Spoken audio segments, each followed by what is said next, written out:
Hello, my name is Benjamin Harper. I am 32 years old. I work as a freelance carpenter in Portland, Oregon. And I never believed in signs until the night Sofia Delgado met me outside the prison gate with tears in her eyes and whispered those words that would change everything. If you go now, don't look back. She said it like a prayer, like a warning, like the last thing she would ever say to someone she cared about. I am standing here now, 6 months later, watching the sunrise paint the mountains gold through my kitchen window, and I can still hear her voice, still feel the weight of that moment when everything I thought I knew about love and loyalty and doing the right thing got turned upside down. The coffee in my mug has gone cold while I have been lost in the memory. But I cannot seem to move away from this window, cannot stop thinking about how we got to that gate, how we got to those words, how we got to the choice that split my life into before and after. It started 3 years ago at a community center in Southeast Portland. I was there installing new cabinets in the kitchen, part of a renovation project the neighborhood had been fundraising for. The place smelled like sawdust and fresh paint, and I was measuring twice, cutting once the way my father taught me before he passed. I had my headphones in, some old Johnny Cash playing low when I felt someone watching me work.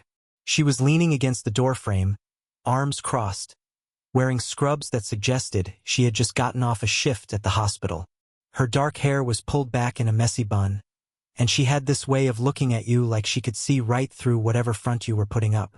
I pulled out my earbuds and straightened up, suddenly aware that I probably looked like I had been wrestling with 2X4S all day, which I had. "You are the carpenter," she said. "Not a question." "Guilty as charged," I replied, wiping sawdust off my hands with a rag. "Benjamin." "Ben." "Sophia." She pushed off from the door frame and walked closer, examining my work. "My grandmother used to say you could tell everything about a person by how they treated wood. Said it was honest material. Would not lie for you if you tried to rush it or force it into something it was not meant to be." I looked at the cabinet I had been working on, the careful joints, the way I had matched the grain. Smart woman she was. Sophia ran her fingers along the edge of the cabinet door, testing the smoothness. She would have liked this. Clean lines, no shortcuts. Before we see how this ends, tell us where you are watching from and hype this video in the comments. I would love to know I am not alone in believing that some stories are worth telling, that some connections are worth fighting for even when the odds seem impossible. That first conversation lasted maybe 5 minutes, but something about it stuck with me. Maybe it was the way she talked about her grandmother with this mix of love and loss that I recognized from my own relationship with my father. Maybe it was how she looked at my work, really looked at it like it mattered. Or maybe it was just the way she smiled when she said goodbye, like she was keeping a secret she might tell me someday if I prove worthy of it. I started finding excuses to work later at the community center, hoping she would stop by again. She volunteered there 3 evenings a week, teaching basic computer skills to older adults in the neighborhood. I would hear her voice drifting from the main room, patient and encouraging, as she helped someone figure out email or video calls with distant grandchildren. There was something beautiful about watching her work. The way she never made anyone feel stupid for not knowing something. The way she celebrated small victories like they were major accomplishments. It took me 2 weeks to work up the courage to ask if she wanted to grab coffee after one of her classes. She said yes so easily that I wondered if she had been waiting for me to ask. We went to this little place called Stumptown. Nothing fancy, just good coffee and the kind of worn wooden tables that had stories carved into them by years of conversations. That is where I learned that Sophia was a nurse at OHSU, that she had grown up in the same neighborhood where the community center sat, that her grandmother had raised her after her parents died in a car accident when she was 12. She had this way of talking about difficult things without asking for pity, just stating facts like they were weather reports. Rain today, parents died, sunny tomorrow. Learn to be strong. What about you? She asked, stirring sugar into her coffee. Always been a carpenter. Learned from my dad, I said. He had this old workshop in our garage. Taught me that working with your hands was honest work. Said there was something pure about taking raw materials and making something useful, something beautiful. Had cancer. Took him 5 years ago. I found myself using her matter-of-fact tone like if I said it simply enough it would not hurt. I kept his tools, still uses old level sometimes when I am working on something important. She nodded like she understood, and I realized she probably did. Loss recognizes loss, finds its own kind of comfort in shared understanding. We started meeting for coffee once a week, then twice. Then, whenever our schedules align. I learned that she read mystery novels voraciously, that she made the best tamales in Portland, according to her coworkers, that she had a scar on her left hand from trying to fix a garbage disposal herself because she was too proud to call a handyman. I told her about the cabin I was slowly building in the mountains, about my dream of having a workshop where I could create furniture that would last generations, about the way I still heard my father's voice sometimes when I was measuring cuts. 3 months into whatever we were calling this thing between us, she invited me to dinner at her apartment. It was a small place in Hawthorne filled with plants and books and photographs of people who looked like they had lived full complicated lives. She cooked those famous tamales, and they were everything her coworkers had promised. We ate by candlelight not because it was romantic, but because her overhead light had burned out and neither of us had thought to replace the bulb. I should fix that for you, I said, looking up at the dark fixture. I like it better this way, she replied. Softer light makes everything look more forgiving. That night after dinner, after we had talked until the candles burned down to nothing, she kissed me for the first time. It was gentle and sure, like she had been thinking about it for a while and had finally decided the moment was right. I kissed her back, tasting coffee and possibility, feeling like I had been holding my breath for months without realizing it. We fell into a rhythm after that. I would work my jobs during the day. She would work her shifts at the hospital. And we would find each other in the spaces between. Sometimes at her place, sometimes at mine, sometimes just walking through the neighborhood talking about everything and nothing. She had this way of listening that made me want to tell her things I had never told anyone. And I found myself opening up about the loneliness I had carried since my father died. About the way I sometimes felt like I was just going through the motions of living instead of actually living. You know what I think? She said one evening as we sat on her fire escape, watching the city lights flicker to life below us. I think we are both afraid of the same thing. What is that? Letting someone matter too much? Getting so attached that losing them would break us. She was right, of course. I had been keeping people at arm's length since my father's death, telling myself it was easier to be alone than to risk that kind of pain again. But with Sophia, the walls I had built started feeling less like protection and more like prison bars. 6 months into our relationship, she told me about Marcus. We were at my place and I was cooking breakfast while she sat at my kitchen table grading some papers from her computer classes. The morning light was streaming through the windows, making everything feel warm and possible when she said his name for the first time. There is something I need to tell you about my brother. I turned from the stove, spatula in hand, and saw something in her expression that made my stomach tighten. You have a brother, have it is complicated. She set down her pen and looked out the window. Marcus Fletcher, he is in prison. The egg sizzled in the pan while I processed this information. For what? Armed robbery. He got caught up with the wrong crowd after high school. Made some bad choices. He has been in for 18 months now. Has at least 2 more years left on his sentence. I turned off the burner and sat down across from her. Why did not you tell me before? Because I was afraid you would judge him. Judge me. People hear prison and they make assumptions. What kind of assumptions? That he is a bad person. That I am a bad person for still caring about him. That our family is somehow broken or dangerous. She finally looked at me and I could see the vulnerability she had been hiding. He is not a bad person, Ben. He is just someone who made terrible decisions when he was young and scared and angry about losing our parents. I reached across the table and took her hand. Tell me about him. So she did. She told me about the brother who used to read her bedtime stories after their parents died, who worked 2 jobs to help their grandmother pay the bills, who taught her how to change a tire and throw a curveball and stand up to bullies at school. She told me about how he started hanging out with older kids who dealt drugs. How he got deeper and deeper into that world until one night he walked into a convenience store with a gun and walked out with 300 and a felony conviction. I visit him every month. She said, I know it is a lot to ask, but I would like you to come with me sometime. I think you would like each other. The first time I met Marcus Fletcher, I was prepared to dislike him. Not because of what Sophia had told me, but because of what she had not said. The way her voice got careful when she talked about him, like she was walking through a minefield of old hurt. But the man who sat across from us in the prison visiting room was not what I had expected. He looked like Sophia around the eyes, had the same way of really seeing you when he talked. He was thin in the way people get when they are eating institutional food and worrying too much. But his handshake was firm and his smile was genuine when Sophia introduced us. "So you are the carpenter," he said. "Sophia talks about you all the time. Good things, I hope. She says you are teaching her about woodworking. Says you are patient with her even when she measures wrong." Sophia laughed. "I only measured wrong once. 3 times I corrected," and Marcus grinned. "She has always been stubborn about admitting mistakes. Drives our grandmother crazy." We talked for an hour about normal things. Marcus asked about my work.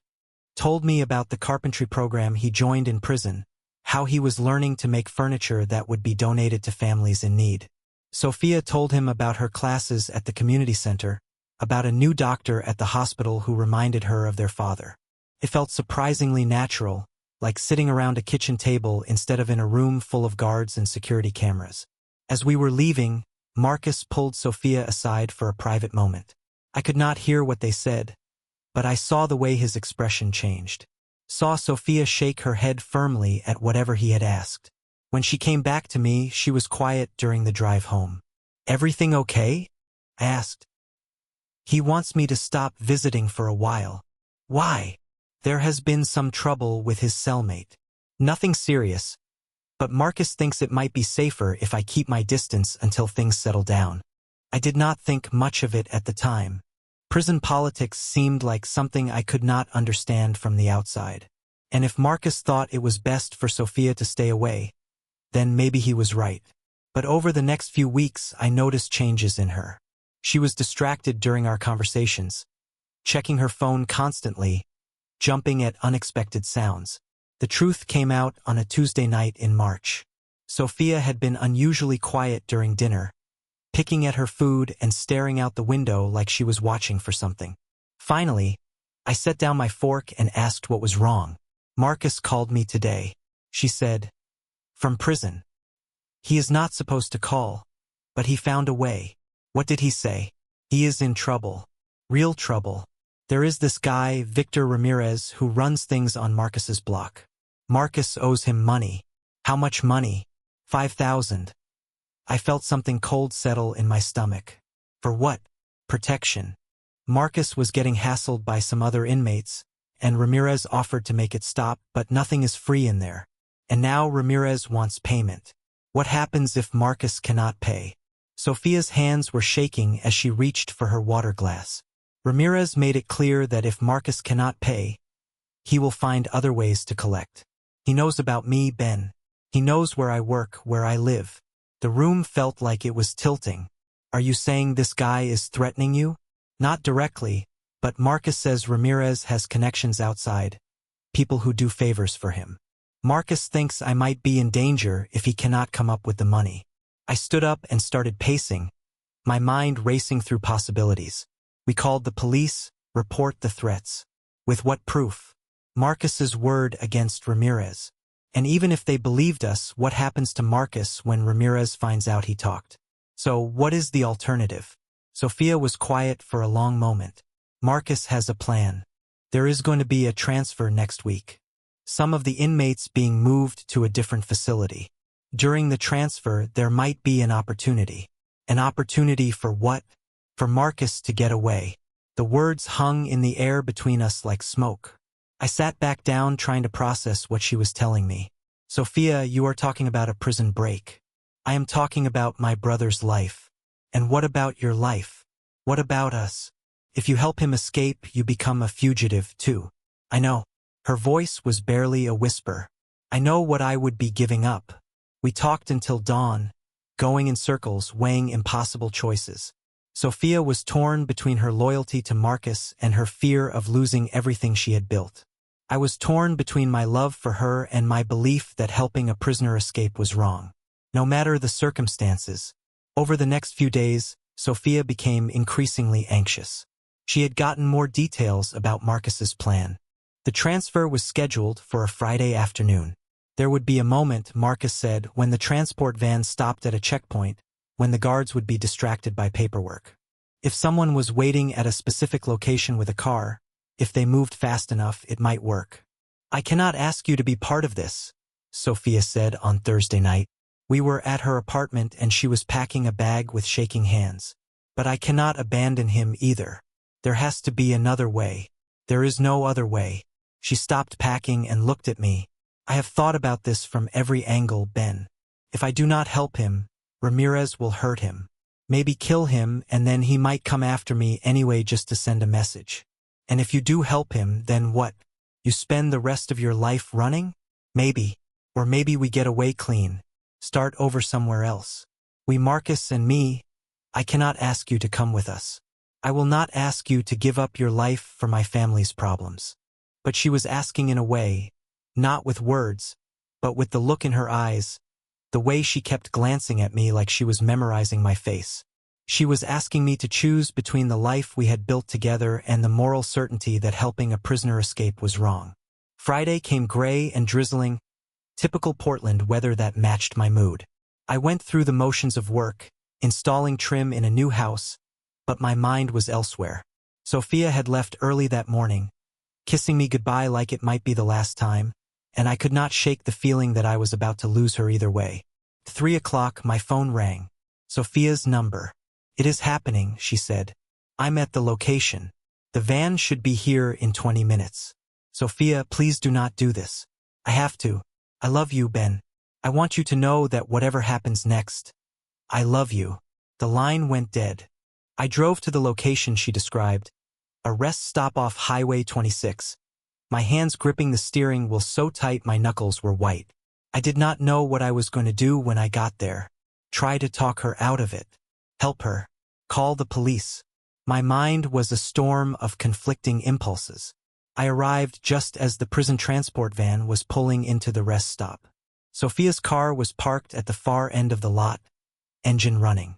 I could see her silhouette in the driver's seat. Could imagine the tension in her body as she waited for Marcus's signal. The van stopped near the restrooms.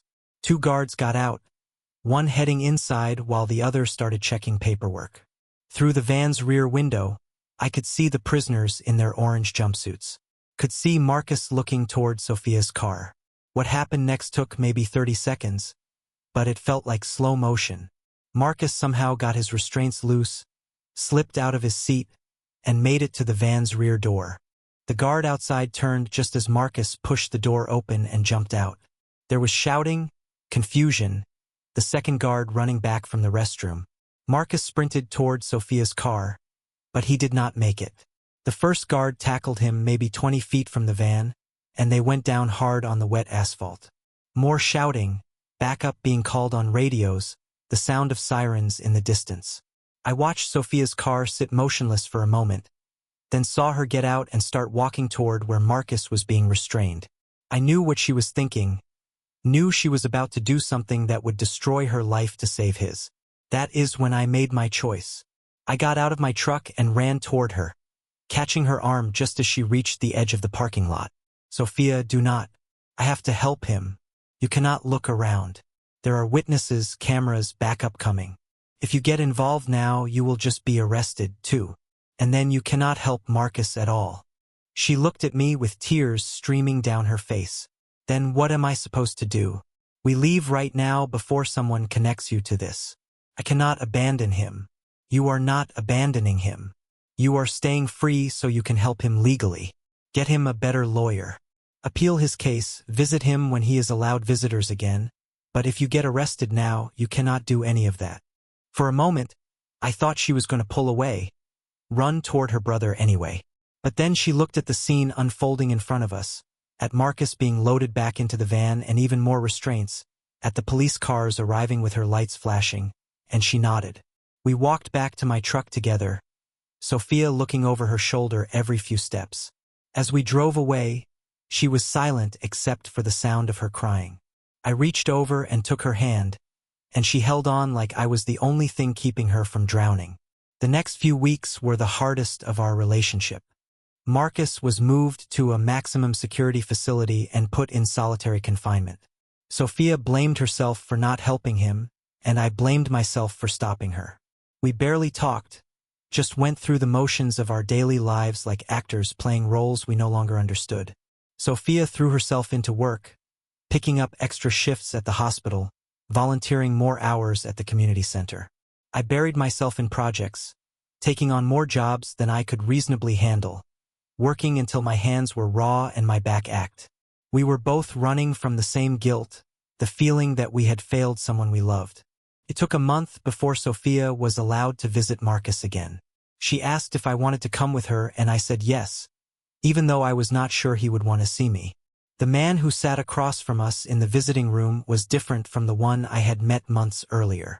Thinner, more guarded, with new scars on his knuckles and a weariness in his eyes that had not been there before. "I am sorry," Sophia said as soon as we sat down. "I am sorry I could not help you."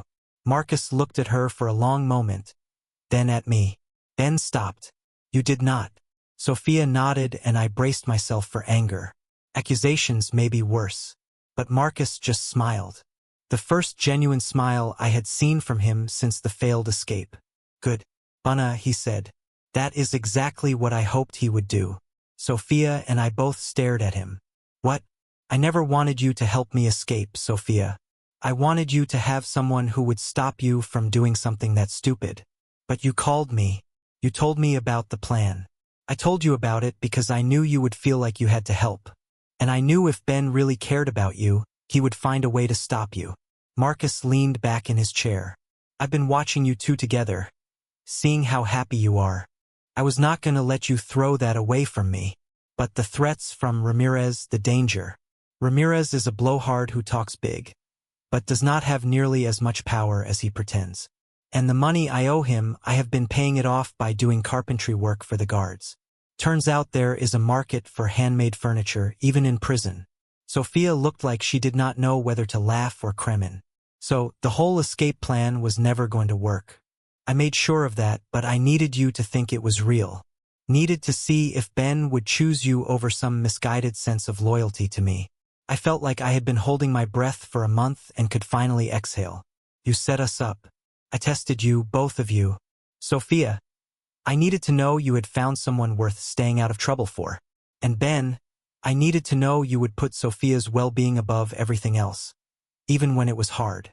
"That is incredibly manipulative," Sophia said, but she was smiling through her tears. "That is love," Marcus replied. "Sometimes the people we care about need protection from their own good intentions." The drive home from the prison was quiet, but it was a different kind of quiet than we had had in weeks. Sophia held my hand the entire way, and I could feel some of the tension leaving her body. When we got back to her apartment, we sat on her fire escape again, watching the sun set over the city. "I am sorry," she said, "for putting you in that position, for making you choose. You did not make me choose. I chose.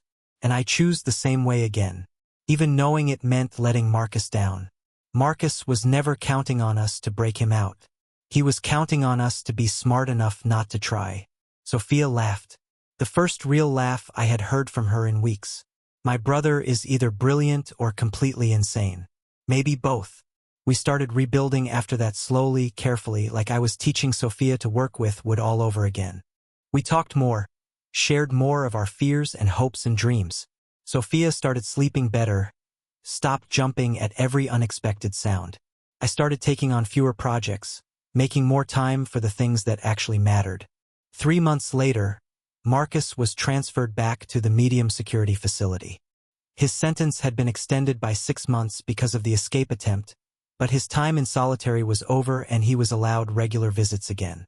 When we saw him, he looked more like the man Sophia had first described to me, the brother who read bedtime stories and taught life lessons. "I have news," he said during one visit. "I have been accepted into a program that lets inmates work with a local nonprofit building houses for families in need. If I complete it successfully, I could be eligible for early release." Sophia's face lit up. "That is amazing. There is a catch. The program requires a sponsor on the outside, someone who can provide house. Someone who can vouch for my character and my commitment to staying out of trouble." He looked at me when he said it, and I understood what he was asking. You want me to sponsor you? I want you to consider it. I know it is a lot to ask, and I know you do not owe me anything, but I also know you are the kind of man who judges people by their actions, not their mistakes. And I think maybe we could work well together. I looked at Sophia, saw the hope in her eyes, the way she was trying not to pressure me, but could not hide how much this meant to her.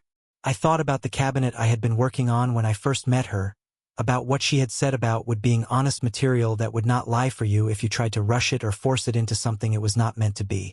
Tell me about this carpentry program you have been doing. And I said.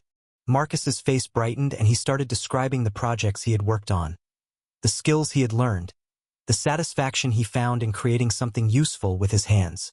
As he talked, I could see the passion in his eyes, the same kind of dedication I felt when I was working on a piece that mattered to me. I have been thinking, he continued, about what I want to do when I get out. I do not want to just find a job. I want to find a purpose. I want to do work that means something that helps people. What did you have in mind? There is a need in the community for affordable furniture for people who cannot afford to buy new but deserve better than what they can find at thrift stores. I was thinking maybe we could start something together, a workshop that makes quality furniture for working families. Maybe even teaches woodworking skills to kids who need positive outlets. I found myself nodding as he talked. It was a good idea, the kind of work that would honor both the skills my father had taught me and the values Sophia had shown me about giving back to the community. I would need to see your work first, I said. And we would need to start small, see how we work together, of course and there would be conditions. You would live in the apartment above my workshop, at least at first. You would check in with your parole officer regularly. No shortcuts, no bending rules, no matter how small they seem. I understand. And if you screw this up, if you do anything that puts Sophia at risk or makes me regret this decision, you are on your own. No second chances. Marcus nodded seriously. I would not expect any. Sophia reached across the table and squeezed both our hands. Thank you, she whispered to me. The program Marcus had applied for was competitive, and it took another 2 months before he was accepted. During that time, I started preparing for the possibility that he would be living and working with me. I cleaned out the apartment above my workshop, made sure it had everything he would need for a fresh start. I also started researching the legal requirements for sponsoring a prole, making sure I understood exactly what I was committing to.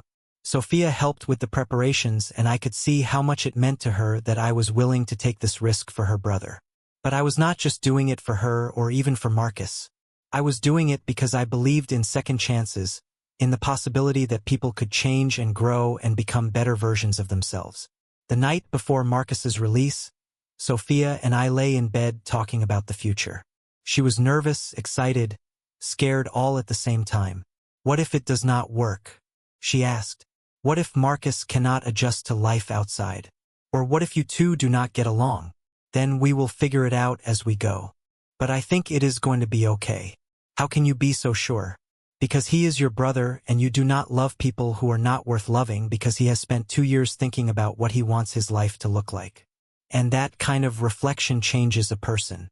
And because I have seen his work, and anyone who can put that much care into a piece of furniture can probably put the same care into rebuilding their life.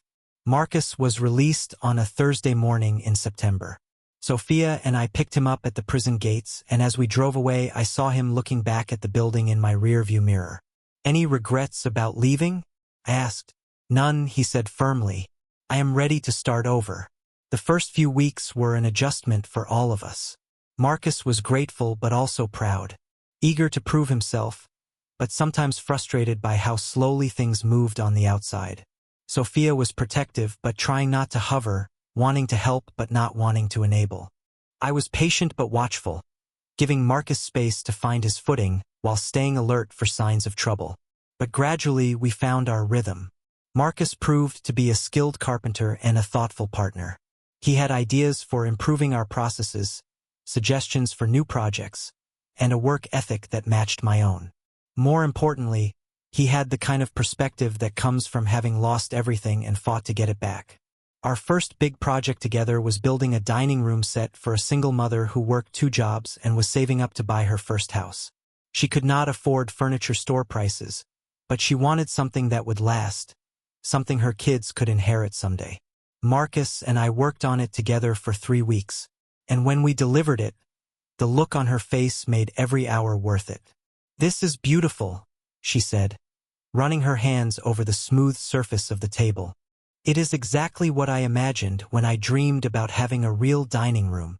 As we drove back to the workshop, Marcus was quiet for a long time. Finally, he said, "I forgot what it felt like to make someone happy instead of making them afraid.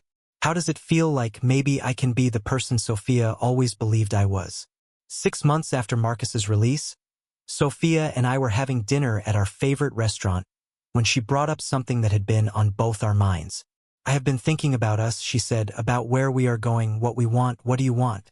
"I want to build something with you. Not just a relationship, but a life, a real partnership." "Like what?"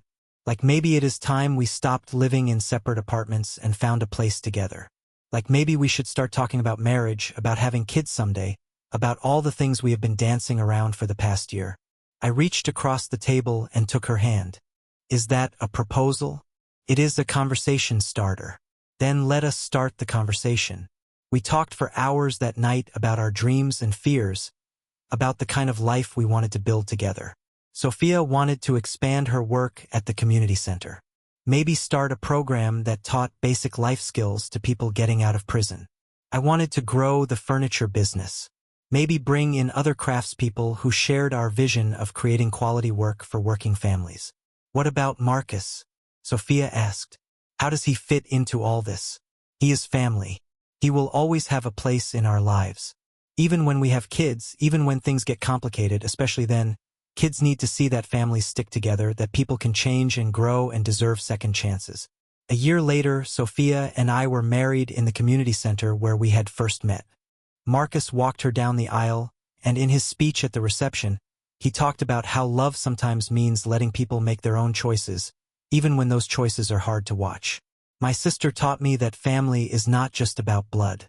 He said it is about the people who show up for you, who believe in you even when you do not believe in yourself, who help you become the person you are meant to be. "Ben, you did not just marry my sister, you became my brother. And I promised to spend the rest of my life being worthy of that gift." 2 years later, Sophia and I bought a house with enough space for a proper workshop and a garden where Sophia could grow the vegetables she had always wanted to grow. Marcus moved into his own apartment nearby, but he still came for dinner every Sunday. Still worked with me on the furniture projects that had become our shared passion. The night we moved into the new house, Sophia and I sat on our front porch watching the sunset, talking about all the changes that had brought us to this moment. "Do you ever think about that day at the prison gate?"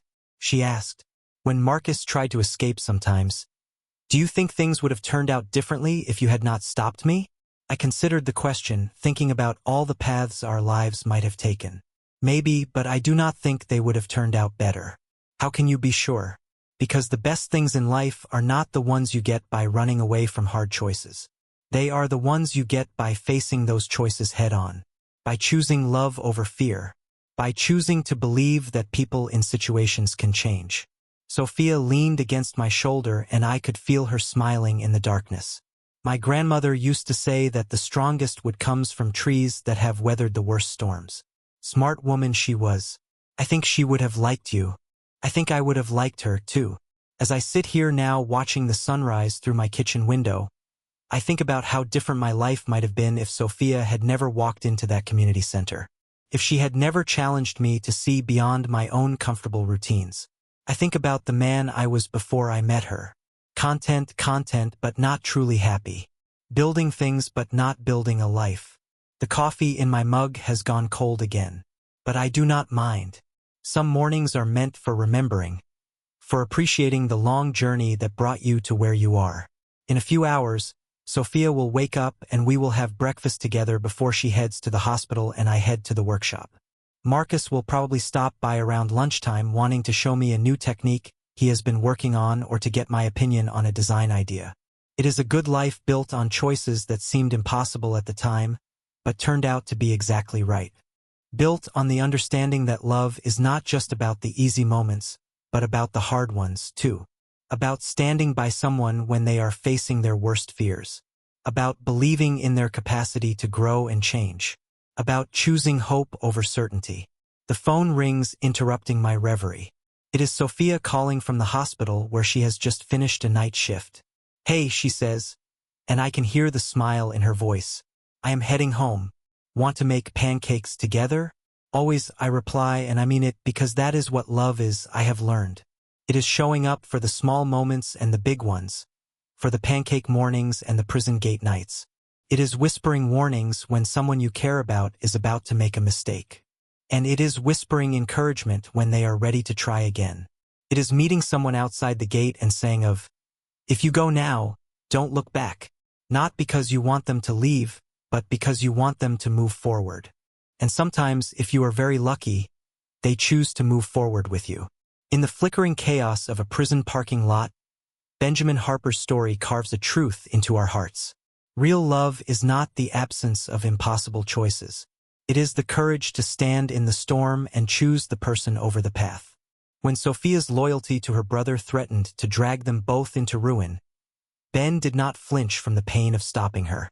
That single trembling moment, his hand on her arm, her tears on the asphalt, became the cornerstone of a life rebuilt on trust, second chance, and the quiet power of choosing hope. When fear screams loudest, we have all faced our own gates. Moments when love demands we protect someone from their own heart. When redemption feels riskier than revenge. When the right thing aches like betrayal. Yet, Ben, Sophia, and even Marcus teach us that the strongest bonds are forged in the fire of hard truths, not the comfort of easy lies. Their workshop now hums with laughter and sawdust. Proof that people can rise from their worst mistakes if someone believes in the grain beneath the scars.